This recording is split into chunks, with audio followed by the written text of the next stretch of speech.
ela se compara com mel, ela se compara com leite. Nem só de pão viverá o homem, mas toda palavra que procede da boca de Deus.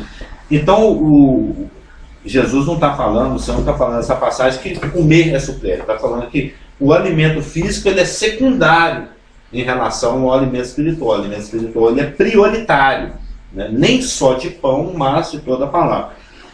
E eles mesmos têm falado como tudo está mudando na vida deles nesse 1 mês e meio. Porque foi colocado esse desafio. Busca, testa Deus, procura na palavra, deixa ela te falar, você vai ver se as coisas não mudam. Senão Deus é mentiroso. Porque lá em Isaías fala que a palavra que sai da minha boca, ela nunca vai voltar vazia. Ela sempre vai cair lá no chão e fazer o que tem que ser feito.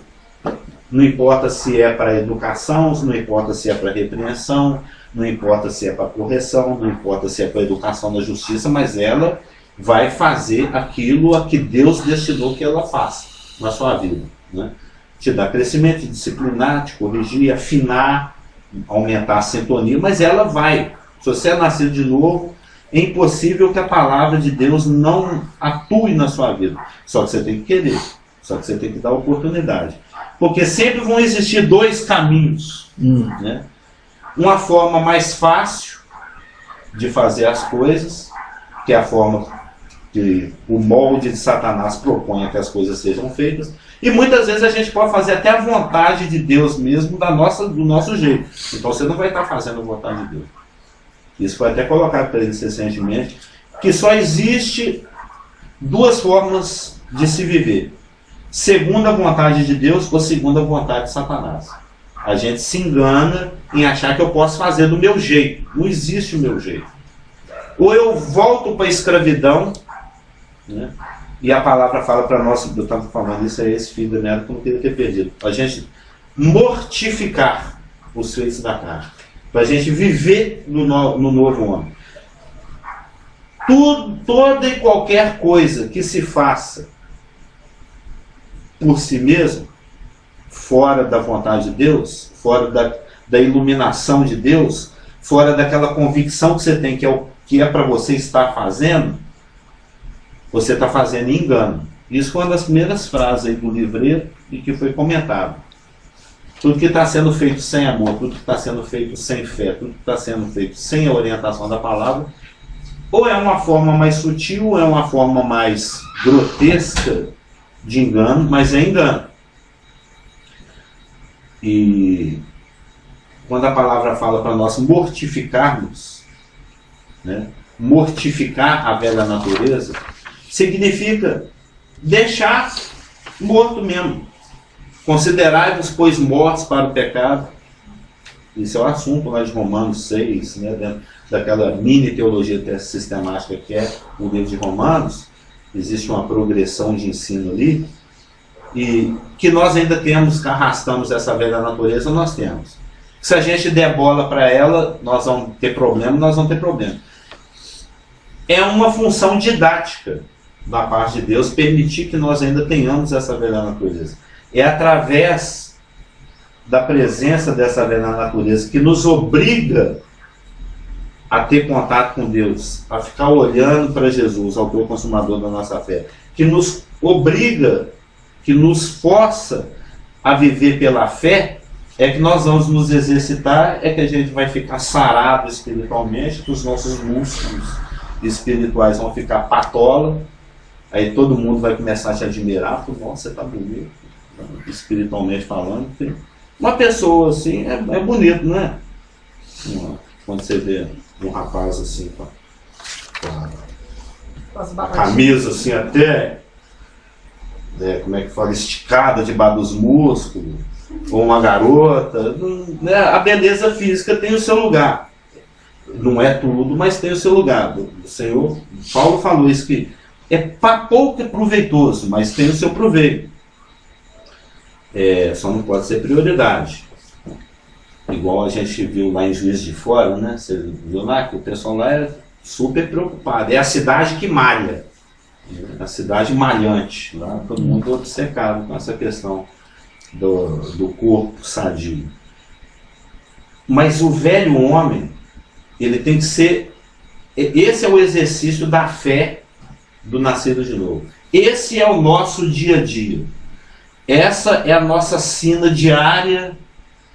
É algo que tem que ser exercitado minuto a minuto, hora a hora, dia a dia, a vida inteira, até a gente ser promovido pela morte física ou até o dia do arrebatamento. É considerar o velho Carlos, deixa ele lá no caixão. A palavra fala, acho que em Romanos 6 mesmo, que ele não tem mais poder. Da mesma forma como Jesus Cristo vai tornar o anticristo inoperante quando ele vier, na sua vinda lá em Apocalipse 19, ou da mesma forma como a morte vai perder o seu aguilhão a partir da eternidade. Eu já até falei aqui sobre o vampiro Banguelo, lembra? A morte, a velha natureza, nesse momento, o nascido de novo, é um vampiro sem dente. É um vampiro banguelo. Ele pode até melecar de saliva e fazer cosquinha. Né? Ele pode até babar o seu pescoço, mas enfiar o dente, ele não tem dente mais. A linguagem da Bíblia é exatamente, é só dar uma morte ao seu aguilhão. É como arrancar aquela pinça inoculadora da toxina lá do escorpião. Ele não tem mais o poder de inocular veneno. A morte não tem mais poder sobre o nascido de novo. Jesus Cristo venceu a morte. A velha natureza, ela não tem mais o poder de te induzir a pecar. Para o velho homem, para a pessoa que não é nascida de novo, ele é escravo do pecado. Aquele que pratica o pecado é escravo do pecado. Nós, agora, temos uma nova natureza, que é impossível de pecar. Porque ela é uma nova natureza, é Jesus Cristo em nós. E a palavra nos exorta a viver nesse velho homem. Arranca a roupa velha, suja, fedorenta. A viver nesse novo. E veste o terno novo, o velho homem. Se revestir, revestivos do Senhor Jesus e jamais satisfareis as concupiscências da carne. Não tem um versículo assim? Ou seja, é você considerar que está morto mesmo. O problema é que pelo engano, eu vou lá e faço massagem cardíaca no carro defunto, eu faço respiração boca a boca, eu quero que ele levanta. Não, me ajuda aqui, sou com pecado. Isso com a minha decisão. Nós temos uma vontade. Nós temos quando você estuda livre-arbítrio, Adão tinha livre-arbítrio.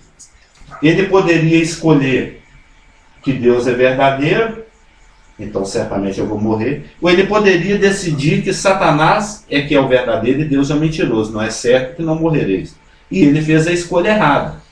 A partir do momento que ele decidiu errar, que ele decidiu que Deus é mentiroso e que Satanás é que estava falando a verdade, nesse momento ele perdeu o poder dele de decidir as coisas. Tudo que ele decide agora é para o mal. Todas as suas decisões, como diz lá o nosso amicíssimo, amantíssimo irmão, inexoravelmente, lembra? Você conhece alguém que fala inexoravelmente? Todo dia. Todo dia Não, todas as aulas, pelo menos. Mas tudo o que o velho homem decide, inexoravelmente, ele vai decidir pelo mal.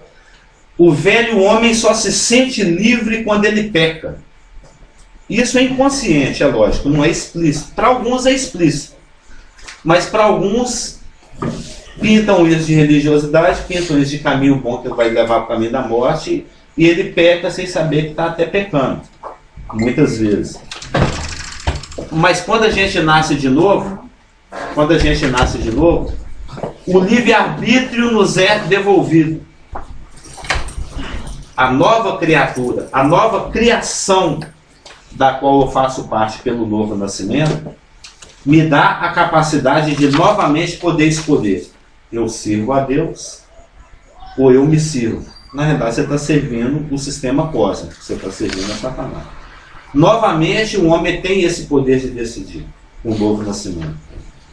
Eu quero voltar para a gaiola, eu quero voltar para o mercado de escravo, apesar daquelas palavras gregas que o pastor já pregou 839 vezes e meia aqui, o lutrou. Que é impossível, né? Eu quero o impossível, eu quero ser escravo de novo. Né? Eu quero desnascer de novo. Eu quero perder a minha salvação. Eu quero viver como um velho homem. E isso é como o... Qual que é o nome do Chiquinho? Godard. Godard, ele não sabe o nome. É que ele tem o nome de Godard, Chiquinho e Masquat. Cada um dá um nome. É como o Masquat. É como o Godard querer viver no meio das galinhas. Ele é de outra raça, ele é de outra espécie. Ele pode querer voar, ele pode querer cacarejar, ele pode querer comer milho com bico que ele não tem. Ele vai ser um estranho no ninho, ele não é dali. Né? Quando o crente, o nascer de novo, ele quer viver novamente no mundo, ele é estranho. Ele não é dali mais. Ele é um ser de uma espécie que quer viver no meio de outra espécie. Porque quando você vai lá no texto, acho que é de Coríntios que fala, e assim, se alguém está em Cristo, nova criatura é, as coisas antigas se passaram, a palavra ali no original grego em vez de nova criatura, ainda que também tem esse sentido secundário, é nova criação. Você faz parte de uma nova criação, de um mundo, de um reino, de algo que nem estreou ainda, só vai estrear lá na eternidade com a Nova Jerusalém, que é aquele nosso estudo lá de Apocalipse 22, 21 para frente ali. Nós agora, isso aqui é temporário, a palavra fala que isso aqui está passando. O mundo, o sistema cósmico, vocês conhecem mais o Sonrisal ou o Alka-Seltzer? Lembra aquelas pastilhas efervescentes? Quando você vai no grego, o sentido de o mundo passa, mas minhas palavras ficam. Lá em Pedro, em Mateus, as diversas palavras. O mundo, o sistema cósmico, o tempo, o espaço, né? A história humana, que teve um início e vai ter um fim, porque a gente sabe disso escatologicamente, é igual uma pastilha efervescente jogada na água. Antes era um comprimidão, ele está cumprindo sua função, nesse momento já é só aquela lâmina fina boiando ali na água, soltando as últimas borbolhas. Né? Daqui a pouco esse sistema vai dissolver, ele vai deixar de existir. Não vai existir mais tempo, não vai existir mais espaço, não vai existir mais maldição, não vai existir mais dor, não vai existir mais pecado, não vai existir mais Satanás, não vai existir pressão, não vai existir aflição, não vai existir nada disso. Só vai existir nós e Deus em comunhão. Uma outra realidade, um outro mundo, uma outra matéria. Né? Lá tem ouro transparente, coisas que... uma nova tabela periódica, um novo corpo, uma nova vontade, uma nova disposição, tudo outro, porque isso aqui virou lixo. Desde que Satanás enfiou o veneno dele nessa criação, Deus deletou, Deus deu shift down nesse trem aqui. Nada aqui aproveita, nada aproveita. A única coisa que vai sobrar desse sistema de coisas são os remidos e as marcas lá na mão e no lado de Jesus. É a única lembrança desse mundo que vai ser as marcas da cruz em Cristo, só. E o fruto que ele produziu, que somos nós, os nascidos de novo, de todas as dispensações, de todas as épocas. No mais, nada aproveita, nada aproveita.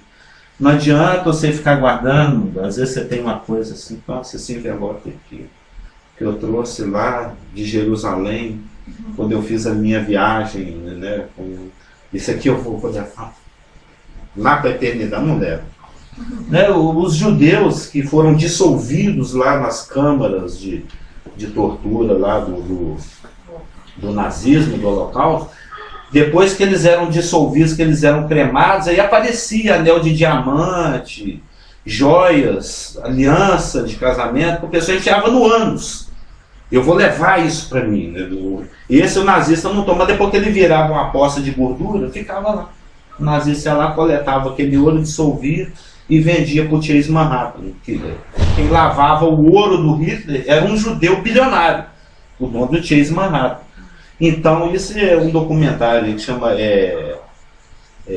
Bancando Hitler, eu assisti no GNT.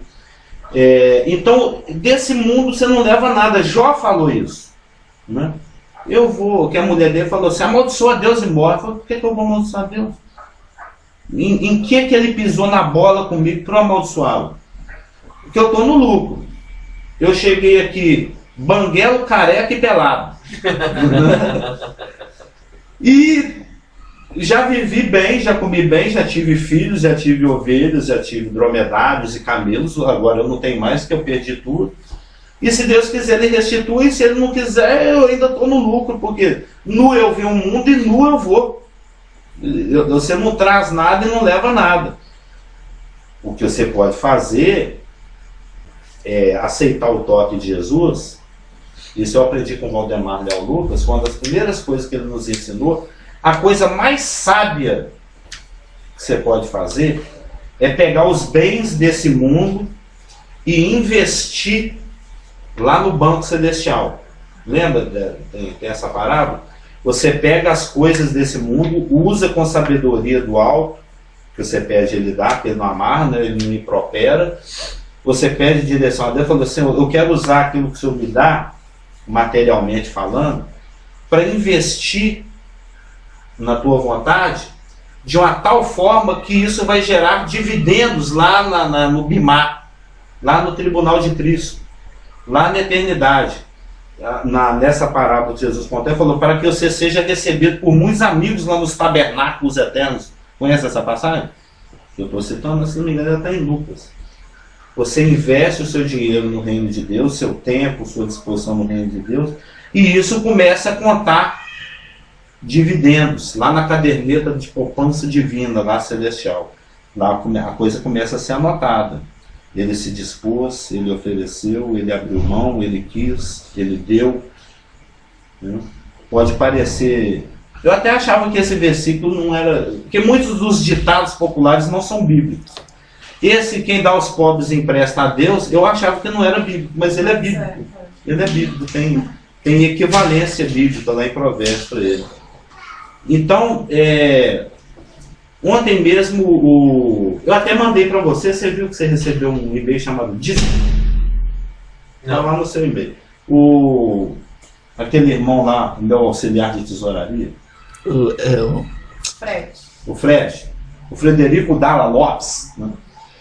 Alguém fez uma pergunta para ele sobre uma passagem de Deuteronômio 14, 22 a 29, sobre a questão do dízimo que se come em casa. Né? E ele me pediu uma explicação a respeito dessa passagem, e eu fui lá, estudei o texto, do contexto, e escrevi um e-mail para ele respondendo o que quer dizer aquilo. Existe lá no Velho Testamento, lá a tribo de Levi não tinha herança, e o Senhor normatizou um sistema de que eles eram sustentados pelas outras 11 tribos. E nessa passagem de Deuteronômio 14, 22 e 29, tem um outro tipo de dízimo, é um segundo dízimo, que é o dízimo do fruto do seu produto agropastoril. Era algo que no primeiro e no segundo ano, no quarto e no quinto ano, você juntava, peregrinava até Jerusalém e fazia um banquete com a sua família lá na sua Jerusalém, diante do templo. Você se alegrava diante de Deus e ficava agradecido ao Senhor pela fidelidade dele de ter permitido que a sua terra produzisse e te desse sustento. Era uma forma de reconhecer. Era um dízimo que a própria pessoa comia.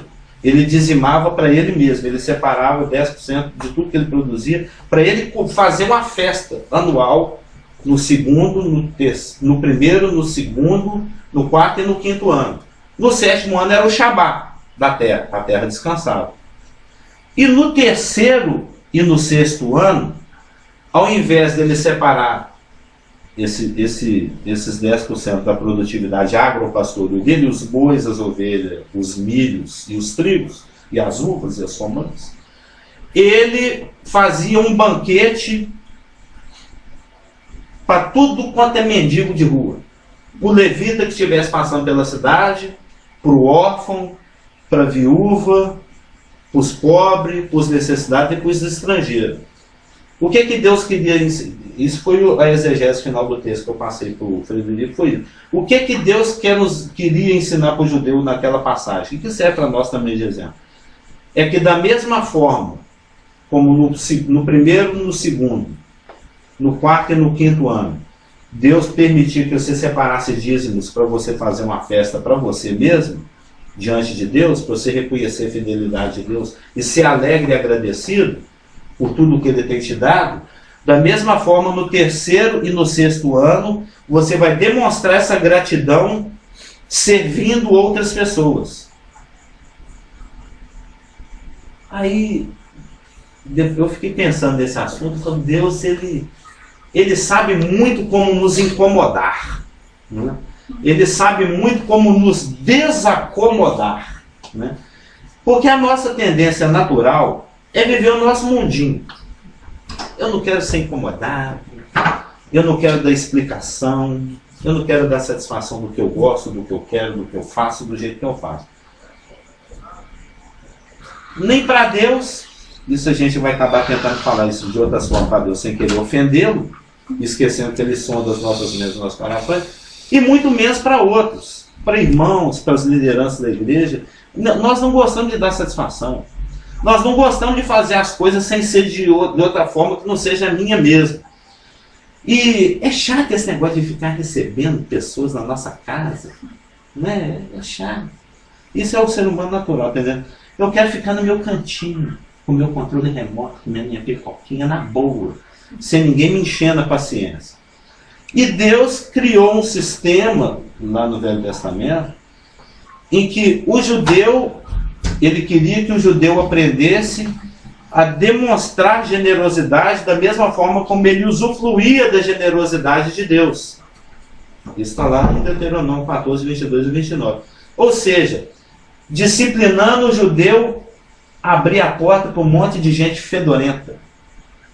Você a cada 7 anos você abria a sua casa 2 vezes, no terceiro e no sexto ano, para receber gente que não toma banho, para receber gente fedorenta, para receber mendigo, para receber véia que mastiga da boca aberta,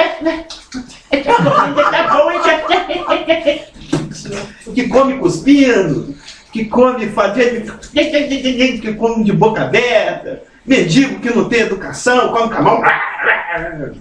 O levita que está entrando. Na mesa, achando que só vai pegar. Por quê? Porque a nossa tendência natural é achar que porque eu uso terno, eu sou crente, eu sou mais cheiroso, eu sou mais gente do que o outro. Isso não existe. Deus quer que a nossa ficha caia. Deus quer que nós percebamos. Eu sou tão estrume quanto o outro. Se eu estou aqui melhorzinho, é pela graça de Deus. A palavra fala, aquele que está em pé, ore para que não caia. Você pode cair. Então, quando você está em pé e vê o outro cair, não chuta não, senhor. Estenda a mão, tenta ajudar o cara. Não deve estar pecando. Aí você pega a Bíblia, dá umas bibladas nele, dá uns chutes teológicos, juízo. Está nessa situação, você pode estar pecando. Aí você vira um amigo do Jó, né? Que não era amigo nada, porque os caras desceram a lenha nele, né? Tentaram incriminá-lo de todas as formas. É uma disciplina. Deus sempre vai nos incomodar onde a gente não quer ser incomodado. Ele sonda o nosso coração, Ele sabe onde a gente está reservando as coisas, Ele sabe onde a gente está tentando preservar, e é lá que Ele vai mexer. É muito mais fácil a gente ser sincero com Deus, a gente responder positivamente os apelos da palavra, e a gente se colocar à disposição. Você vive uma boa, você vive feliz, você é conduzido por Deus, você é conduzido pelo Espírito, você é conduzido dentro da vontade de Deus, você não entra em conflito. Se você tem uma boa relação vertical, Deus começa a estabilizar suas relações horizontais. Você convive melhor com seu filho, você convive melhor com a sua esposa, você convive melhor com o seu vizinho, você convive melhor com motoristas de trânsito, de ônibus, você convive melhor com o trocador, você sabe que eu tenho problema nessa área. Né? Na área do transporte. Eu já confessei aqui que eu sou um serial killer. Né? Eu mato muitos motoristas e trocadores por dia. Matava, tem matado menos. Tá melhorando. Porque o Rafa falou o óbvio pra mim. Né? Eu tô praticando, viu? E tá melhorando. Porque o recém-convertido, na sua singeleza de conversão, às vezes ele enxerga uma coisa do calejado da fé com 300 anos de teologia, não enxerga, né? Eu conheço tanto de Bíblia que eu não começo mais a enxergar a Bíblia. Né? E ele ali na simplicidade falou, Oxa, você tem tanto conflito com a tabela de horário de ônibus? Você ora pela tabela de ônibus? Não. Eu tento resolver na marra. Eu xingo quando atraso, fico feliz quando adianta. Ele falou assim, ora, antes de sair de casa, acordou, pega a tabela de ônibus, Senhor Jesus. Eu te rogo que essa tabela de ônibus possa ser cumprida, porque ela foi escrita para ser obedecida. E normalmente assim, ontem aconteceu. Você viu que eu cheguei um pouquinho atrasado. O ônibus de tantas e 38, que eu planejava pegar, na hora que eu estava descendo a escada, faltando um andar para chegar lá no ponto de ônibus, em um andar ainda tem que abrir o portão, então ele passou 37. Ele passou, são 1 minuto, e você conta que ele vai seguir a tabela, né? Como eu vou pegar 11h38, então já toda a minha programação foi em função de 37 eu estar descendo a escada, 38 eu estou no ponto, 38 e meio ele está passando, eu dou sinal. Aí eu perdi, eu fui pegar o de 52, porque passou 57. Por que o de 38 não passou 39, 40, 41, atrasou? Por que o que você quer pegar adianta e o que você vai esperar depois atrasa? Se atrasar, eu falei com a Lulu assim, com toda a ira santa do mundo, né? Por que a vida é assim? Por que a vida é assim? Entendeu? Acho que o capeta, ele vai lá e fala no ouvido, porque ele sabe como me fazer pecar, e ele já sabe. Esse crente aqui daqui a pouco ele vai pegar 11, ele vai lá no motorista e fala, sai agora, sai agora. Aí o cara sai. Aí o plano dele está em ação. Aí, na hora que eu estou lá no ponto, ele fala, não, senhor, toma mais um café. Demora mais um pouco. E ele segura o motorista lá. Só pode ser. Então tem que orar. Se você não orar... Ora forte. Eu estou sem memória. Estou sem bateria. Já passou 6 minutos. Já passou? Então é isso. A vida sempre vai ter armadilhas. Satanás sempre vai querer nos enganar. E nós vimos aqui que existe remédio. A palavra está disponibilizada. É só orar, falar, eu quero, se disponibilizar. Nós temos armas, nós vimos as armas da nossa milícia, não são carnais. Nós vimos isso lá em 2 Coríntios 10:5. Nós vimos que o lance é pensar lá nas coisas de cima, aquelas que a gente nem decora. Né? É a coisa mais importante na vida, é a forma como a gente tem que pensar, e a gente nem consegue decorar esse versículo. Lembra que eu falei isso aqui? Pensar no que é verdadeiro, no que é honesto, no que é justo, no que é amável, no que é de boa forma, no que é virtuoso e louvável. A gente nem decorar o versículo, não decora. Então a gente nem sabe de que jeito é que tem que se pensar. Existe remédio. O Senhor não nos deixou só. Não estamos sós. Né? Estamos aqui, temos o Espírito, a presença dEle, a iluminação dEle, o amor de Deus por nós. No vale da sombra da morte, Ele está de mãozinha dada com a gente, Ele não sai do barco. Né? A gente aprende isso. Eu não aprendi porque eu não tive infância na escola militar, mas até a Elaine já deve ter ensinado até para o André quando era criancinha, né? Meu barco é pequeno e grande é o mar. Jesus!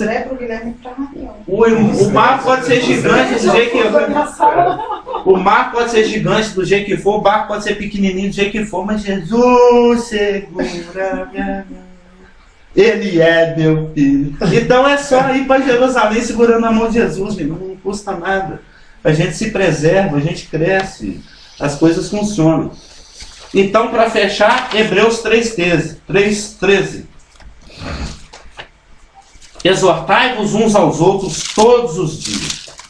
Não é só para o que eu estou fazendo aqui é isso, eu estou exortando.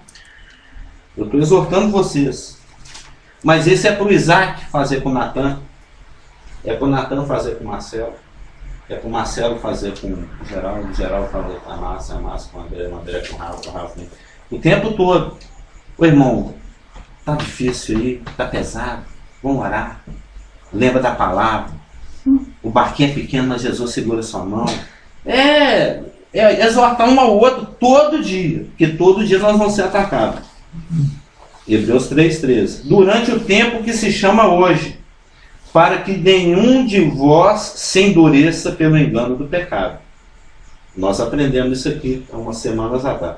Depois que entra na vibe do pecado, a tendência é só piorar. O abismo vai chamar outro abismo e a coisa só vai ficar complicada. Teve a convicção, concordas? É o samba do pastor Geraldo, né?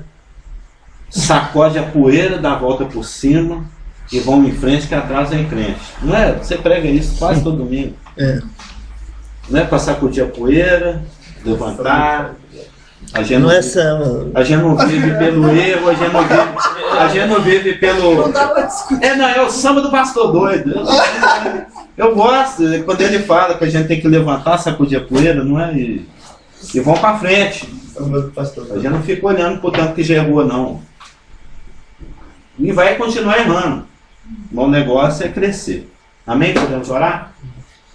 Paizinho, muito obrigado pela tua palavra, que é a verdade, que nos educa, que nos dá crescimento, que nos ilumina os olhos, ilumina o coração.